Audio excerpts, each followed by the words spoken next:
Demang Purbo mempersembahkan seri Api di Bukit Menoreh, karya S.H. Mintarja. Jilid 1 bagian yang keempat.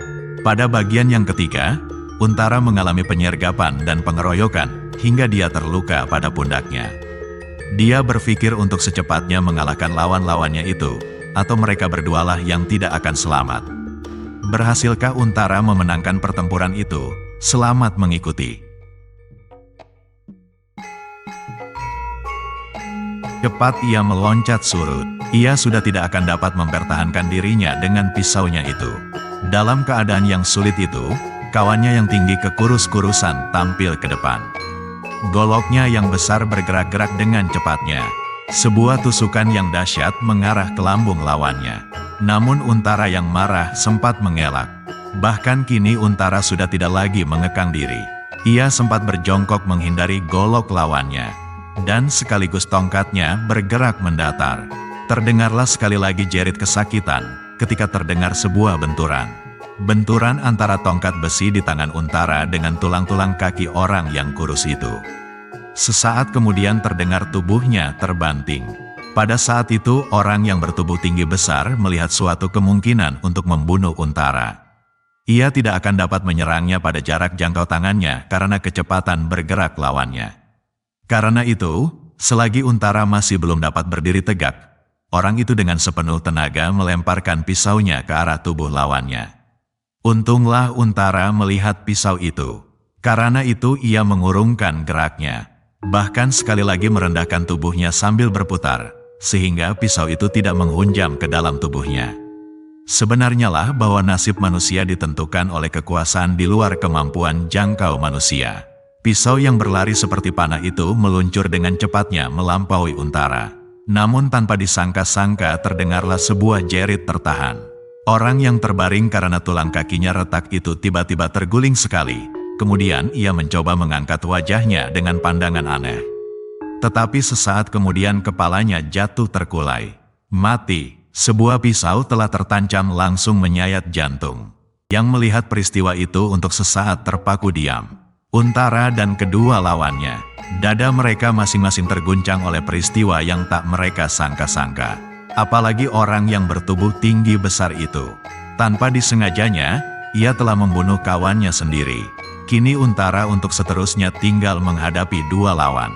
Namun darah telah terlalu banyak mengalir dari lukanya. Karena itu tubuhnya pun semakin menjadi lemas. Sebab dengan demikian berarti maut akan menerkamnya. Karena itu segera ia bersiap untuk melanjutkan pertempuran itu. Kedua lawannya pun telah bersiap pula. Anak muda yang bersenjata pedang itu setapak demi setapak maju mendekat. Sedang orang yang bertubuh tinggi besar yang kini tidak bersenjata lagi itu masih mencoba untuk mencobanya dengan tangannya. Kedua lawan Untara itu pun agaknya melihat kemungkinan yang dihadapinya. Mereka lamat-lamat melihat darah meleleh dari luka di pundak Untara. Karena itu mereka asal saja dapat memperpanjang perlawanan mereka Untara pasti akan dapat mereka binasakan. Alangkah mereka dapat berbangga kepada kawan-kawan mereka bahwa mereka telah berhasil membunuh salah satu perwira pajang yang bernama Untara. Nama yang disegani oleh lawan dan dikagumi oleh kawan. Sesaat kemudian kembali anak muda itu menyerang dengan tangkasnya. Kemampuannya memainkan pedang cukup menarik perhatian Untara. Tetapi Untara tidak banyak mempunyai waktu. Kalau ia terlambat maka ia akan ditelan oleh maut. Karena itu selagi masih cukup mempunyai tenaga, maka ia harus berjuang untuk menyelamatkan nyawanya, nyawa adiknya dan berpuluh-puluh orang lain di sangkal putung. Karena itu, tidak ada pilihan lain bagi Untara. Kalau ia tidak membunuh lawan-lawannya, maka taruhannya adalah berpuluh-puluh nyawa di sangkal putung termasuk nyawanya sendiri. Tetapi anak muda, lawannya itu benar-benar lincah. Dengan sengaja ia memancing Untara untuk bergerak terlalu banyak, sehingga dengan demikian darah yang mengalir dari luka menjadi semakin banyak pula. Namun Untara bukan anak-anak lagi. Karena itu meskipun ia memuji di dalam hatinya atas kecerdasan lawannya, namun ia mengumpat-umpat pula. Namun Untara selalu menahan dirinya untuk tidak hanyut dalam arus kemarahannya. Ia menyerang dengan dahsyat. Namun ia tidak membiarkan tenaganya diperas sia-sia. Meskipun tenaga Untara telah banyak berkurang, namun kekuatan lawannya pun tinggal separuh dari semula. Dengan demikian, maka segera tampak bahwa Unatara akan segera dapat mengatasi kedua lawannya. Kedua orang itu semakin lama semakin terdesak, dan akhirnya sampailah mereka pada batas kemampuan mereka. Selagi Untara masih kuat mengayunkan senjatanya, maka sekali lagi terdengar sebuah pekik kesakitan. Orang yang tinggi besar itu pun rebah di tanah untuk tidak bangun lagi. Yang tinggal kini adalah anak muda yang lincah itu. Meskipun anak muda itu melihat kelemahan lawannya, namun ia masih mampu untuk menilai diri sendiri. Karena itu, tiba-tiba ia meloncat surut dan dengan lantang ia berteriak, "Kali ini kau menang Untara, tetapi lain kali kau akan menyesal. Apalagi kawanmu, pengecut itu, seumur hidupnya tidak akan tenteram selama aku masih hidup di dunia ini." Untara tidak mau mendengar kata-kata itu. Cepat ia meloncat menyerang, tetapi ia sudah tidak setangkas semula. Tulang-tulangnya seperti menjadi lemas dan tak berdaya. Karena itu ia menjadi cemas. Jangan-jangan anak muda itu akan berlari-larian dan menunggunya sampai ia terkulai jatuh. Dengan demikian, maka ia tak akan berdaya lagi menghadapi kemungkinan apapun. Tetapi tidaklah demikian. Anak muda itu bahkan tiba-tiba meloncat menjauh dan berlari meninggalkan tempat itu. Ia sudah tidak melihat lagi ketika Untara terhuyung-huyung berjalan mendekati adiknya. "Sedayu," desisnya. Sedayu masih menggil ketakutan. Tetapi ia melihat Untara dengan susah payah datang kepadanya. Karena itu ia pun segera berlari mendekat. "Kakang, kenapa kau?" Terdengar suaranya gemetar. Nafas Untara semakin lama semakin cepat mengalir. Badannya gemetar seperti orang kedinginan. Dengan mata yang sayu dipandanginya wajah adiknya yang pucat. Dan sekali-sekali tangannya meraba luka pundaknya. Luka itu cukup dalam. Namun sebenarnya tidak begitu berbahaya seandainya darahnya tidak terlalu banyak mengalir. "Tolong," desis Untara, "balut lukaku." Sedayu melihat luka yang menganga di pundak kiri kakaknya. Ia menjadi ngeri melihat luka itu. Tetapi dipaksanya dirinya untuk membalut luka itu dengan sobekan kain kakaknya. "Sedayu," Untara berdesis sambil menahan nyeri, "darahku sudah terlalu banyak mengalir. Kau dapat menolong aku berjalan?" "Tentu," jawab adiknya. Namun matanya beredar mencari kuda mereka. Tetapi kuda itu sudah tak tampak lagi. Tetapi Untara masih berkata lagi, "Jangan membuang waktu. Kuda-kuda itu sudah tidak ada di sekitar tempat ini." Sedayu tidak menjawab. Dicobanya memapah Untara berjalan di jalan-jalan yang becek berlumpur. Sekali-sekali terdengar Untara menggeram. Tidak saja karena perasaan pedih yang selalu menyengat-nyengat pundaknya, namun juga berbagai perasaan telah bergelut di dalam dadanya. Untara tidak saja mencemaskan dirinya, namun ia cemas juga akan nasib adiknya. Lebih-lebih lagi tentang nasib Widura dengan laskarnya. Anak muda yang melarikan diri itu dapat membawa banyak akibat. Ia akan dapat kembali mencar mereka berdua di sekitar tempat ini dengan kawan-kawan baru. Atau anak itu dapat memperhitungkan arah perjalanannya, sehingga serangan ke Sangkal Putung akan dipercepat. Pikiran Sedayu pun tidak pula dapat berjalan lagi. Ia melangkah dengan hati yang kosong. Berbagai perasaan yang memukul-mukul dadanya telah menjadikan Sedayu kehilangan pengamatan diri. Ia tidak merasakan dan menyadari apa yang telah dilakukan. Ia berjalan karena kakaknya menaruhnya berjalan sambil menggantung di pundaknya dengan tangan kanannya. Untara menjadi semakin cemas ketika di antara rasa sakitnya timbul suatu perasaan aneh. Matanya serasa akan selalu terkatup, dan sesaat saat kesadarannya seperti lenyap. Segera Untara tahu bahwa ia telah hampir kehabisan darah. Dengan demikian, ia akan dapat pingsan setiap saat. Dalam kecemasannya Untara masih menyadari bahwa ia tidak akan mungkin dapat mencapai Sangkal Putung dalam keadaannya itu, apabila ia tidak mendapat pertolongan. Sekali-sekali Untara menarik nafas. Di sekitarnya terbentang hutan belukar meski tidak terlalu tebal. Namun tempat itu tak akan ditemui rumah seseorang. "Kalau saja aku dapat mencapai rumah Kitanu Metir," tiba-tiba ia berdesis. Adiknya terkejut mendengar suara kakaknya. "Apa katamu?" ia bertanya. "Rumah Kitanu Metir," jawabnya. Sedayu pernah pula pergi ke rumah Kitanu Metir bersama ayahnya dahulu di Dukuh Pakuwon. Tetapi rumah itu masih agak jauh. Dan tiba-tiba saja Sedayu menyadari keadaannya. Dengan penuh ketakutan ia memandang berkeliling. Belukar, kalau saja tiba-tiba ada binatang buas yang muncul di hadapan mereka, maka celakalah mereka berdua. Sehingga dengan demikian Sedayu tidak teringat lagi kepada kata-kata kakaknya.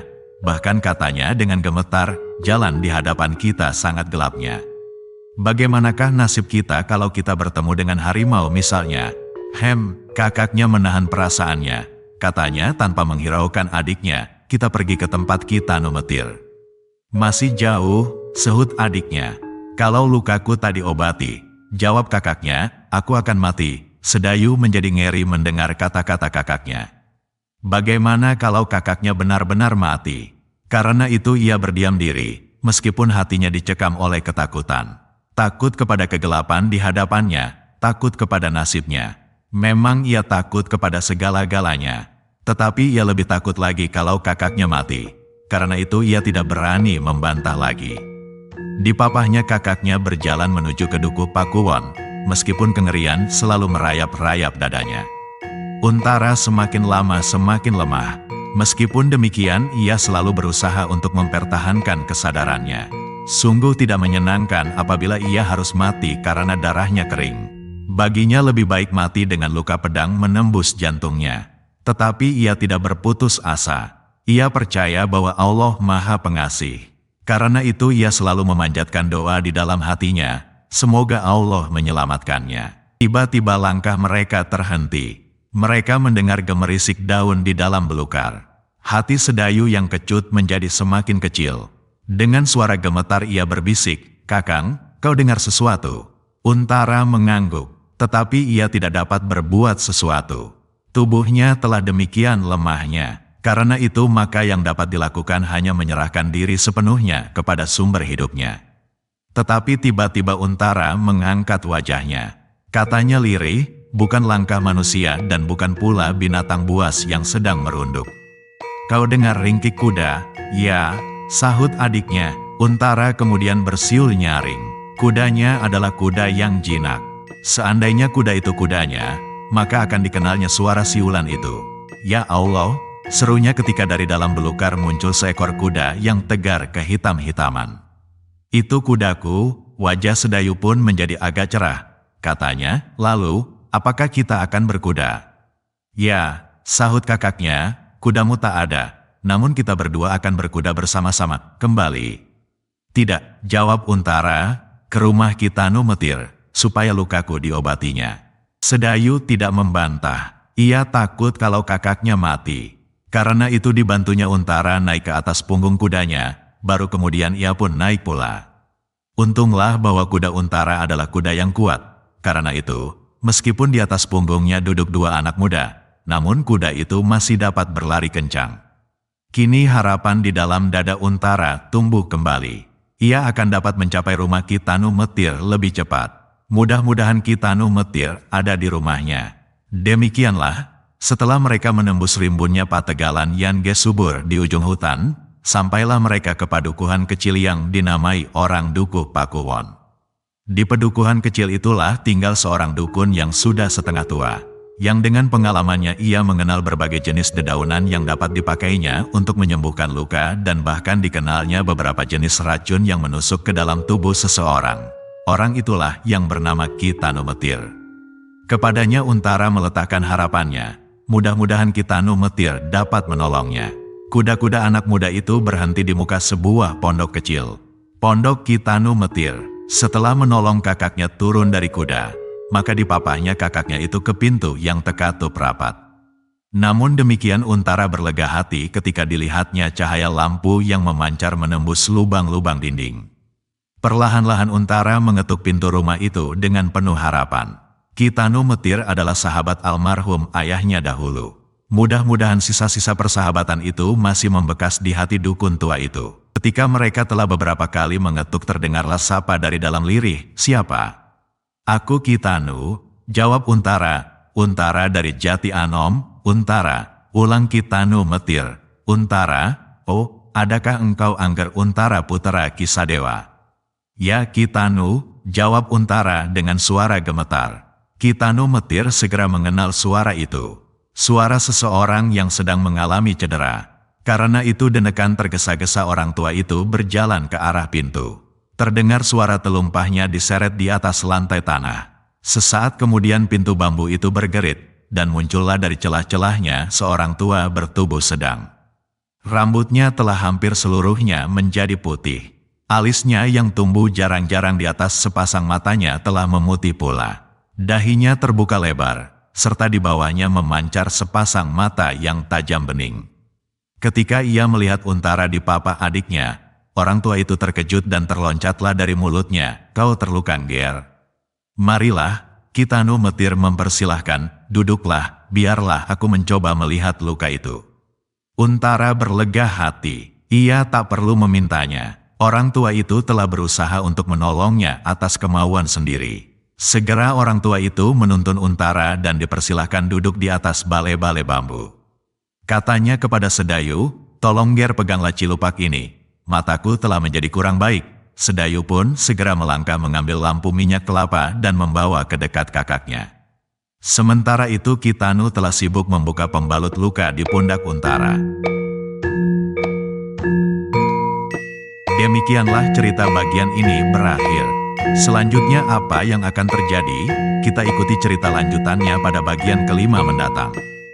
Jika Anda berkenan, silakan like, share dan bagi yang belum, jangan lupa subscribe channel Ki Demang Purbo @cerita Mataram. Nuwun.